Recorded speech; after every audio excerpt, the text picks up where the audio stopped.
Hello बच्चों, now story time. आज मैं आपके लिए एक स्टोरी लेके आई हूँ जिसका टाइटल है दो आलसी। दो बच्चे थे, एक का नाम था सोनू और दूसरे का नाम था मोनू। वो बहुत ही आलसी थे, उन्हें कोई काम करना अच्छा नहीं लगता था। वो दिन भर आराम करते रहते थे। उनकी मम्मी इस कारण बहुत परेशान रहती थी। जब भी उन्हें मम्मी कोई काम देती थी, बच्चे कहते थे मम्मी जाओ, मुझे नींद आ रही है, मैं नहीं कर सकता, मुझे सोना है। मम्मी मुझे जाने दो, मेरे को सोना है, किसी और से करा लो, मैं नहीं कर सकता। इस बात पर उनकी मम्मी बहुत परेशान रहती थी। ऐसे करते हुए दिन गुजरता गया। एक दिन दोनों सोनू मोनू एक बार पार्क में गए। वहाँ जाके आराम कर रहे थे। तभी देखा कि सामने एक आम का पेड़ है और आम के पेड़ पे बहुत सारे आम थे। उन्होंने बोला चलो चलो हम लोग आम का तोड़ते हैं। फिर लेकिन जैसे कि सोनू मोनू बहुत ही आलसी थे, उन्होंने बोला कौन आम तोड़ेगा, चलो हम लोग जाते हैं, आम के पेड़ के नीचे ही सो जाएंगे, जब आम गिरेगा हम लोग उठाएंगे खा लेंगे। तो सोनू मोनू आम के पेड़ के नीचे गए और जाके बैठ के इंतज़ार करने लगे। आम कब गिरेगा, गिर जा तो मैं खा लूँगा। तभी इंतज़ार करते करते सो गए। तभी एक सी धपक से आवाज़ आई, आम ऊपर से नीचे गिरा। लेकिन दोनों इतने आलसी थे, आम तो गिर गया, अब कौन उठाएगा, इतना दूर गिरा है। पर बच्चों वो आम दोनों सोनू मोनू के पास पे ही गिरे थे। लेकिन जैसे कि ये दोनों बच्चे बहुत ही आलसी थे, वो आम उठा ना सके। आलस के कारण उन्होंने बोला कौन उठाएगा, सोनू भाई तू उठा के दे देना, मुझे आम खाना है और तू भी खा लियो। मोनू नहीं नहीं तुम ही उठा दो भाई, मेरे को भी दे देना, तू भी खा लेना। लेकिन उफ, कोई भी नहीं दे रहा मुझे। काश भगवान किसी को भेज दे ताकि मैं उस आम को खा सकूं। सोनू अरे देख, किसी आदमी का आवाज आ रहा है, जरूर कोई आ रहा है, थैंक यू भगवान जी, आपने किसी को भेज दिया। तभी देखा कि पास में एक अंकल आ गए। अरे चाचा चाचा आप मेरी हेल्प कर दो, ये आम गिरा है, मुझे उठा के दे दोगे। अरे आम तो बच्चों तुम्हारे पास में गिरा है, तुम क्यों नहीं उठा के खा लेते। चाचा नहीं उठा सकते ना, मेरे हाथ में बहुत दर्द कर रहा है, मैं कैसे उठाऊं चाचा, आप ही उठा के दे दीजिए ना, और हाँ हो सके तो मुझे खिला भी दीजिए चाचा जी। हद कर दिया बच्चों, इतने भी आलसी कोई होता है, हद कर दिया।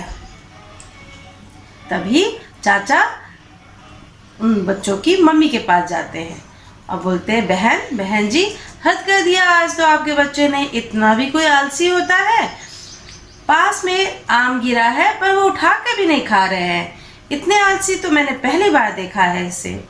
हाँ भाई मैं क्या करूं, मैं तो खुद परेशान हूँ इन दोनों के आलसपन के लिए, कोई मेरी मदद करे तो अच्छा रहेगा। अच्छा बहन ऐसा करते हैं, मैं कल राज दरबार जा रहा हूँ तो तुम इन दोनों बच्चों को वहीं पर भेज दो, फिर मैं देख लूँगा। ठीक है भाई साहब। तभी दूसरे दिन सोनू मोनू तुम्हें चाचा जी ने राज दरबार पर बुलाया है, तुम जाओ वहाँ, उनको कुछ काम है। मामा मुझे कुछ नहीं करना, मैं आराम करना चाहता हूँ। अच्छा सुनो, एक बार जाओ घूम के आ जाना, कुछ काम नहीं करना, ठीक है जाओ। ठीक है मामा। दोनों राज दरबार चले जाते हैं। तभी वहाँ पर उनके चाचा राजा जी को बोलते हैं, राजा जी देखिए, ये मैं सोनू मोनू को लेके आया हूँ, इसने तो अपने आलसपन की हद ही कर दी, इतना आलसी है, दिन भर सोया रहता है, दिन भर आराम करता रहता है, कुछ काम नहीं करता है। राजा क्या सोनू मोनू, मैं क्या कंप्लेन सुन रहा हूँ, क्या तुम इतने आलसी हो गए हो कि तुम कुछ भी काम नहीं करते हो। चलो मैं तुम्हें एक काम देता हूँ, मेरे किले के पास जाओ और बाहर खड़े रहना, आराम करना हो तो बैठ जाओ, पर तुम किसी को भी उस किले के अंदर जाने मत देना, यही तुम्हारे काम है। तुम्हें इससे आराम वाला काम कोई नहीं मिलेगा, ठीक है? ठीक है सरकार, जैसा कहते हैं राजा जी, मैं चला जाता हूँ। चल भाई सोनू, चल भाई मोनू। चले गए। ये तो कितना आराम वाला काम है, कुछ करना ही नहीं है। जैसे हम पार्क में बैठे रहते थे वैसे हम दरबार के आगे बैठे रहेंगे। अरे वाह, उफ, मुझे तो नींद आ रही है भाई। हाँ सोनू, मुझे भी नींद आ रही है। चलो सो जाते हैं, हमें तो बैठना ही है ना। चलो सो जाते हैं। सो गए। तभी वहां से सैनिक आता है। सोनू मोनू, तुम फिर से सो गए? तुम एक काम नहीं कर सकते हो। सैनिकों, इसको लेके चलो राज दरबार के पास, राजा जी के पास जाके इसकी शिकायत करनी पड़ेगी, ये फिर से सो गए। सैनिक सोनू मोनू को पकड़ते हैं और राजा जी के पास ले जाते हैं। राजा जी, सोनू मोनू, ये क्या सुन रहा हूं मैं? तुम्हें एक छोटा सा काम दिया था, तुमने उसे भी पूरा नहीं किया, तुम फिर से सो गए। ये तो हद हो गई, तुम्हें तो यहाँ पर जीने का कोई हक नहीं है। सैनिकों, इसको पकड़ो और शेर के आगे फेंक दो। नहीं नहीं सरकार, नहीं नहीं राजा जी, मुझे माफ़ कर दीजिए राजा जी, मैं ऐसा काम कभी नहीं करूँगा, मैं आलसी नहीं रहूँगा राजा जी, मुझे माफ़ कर दीजिए राजा जी, मुझे माफ़ कर दीजिए। अब से मैं अपना काम खुद करूँगा और हो सके तो मैं औरों की भी मदद करूँगा, माफ़ कर दीजिए राजा जी।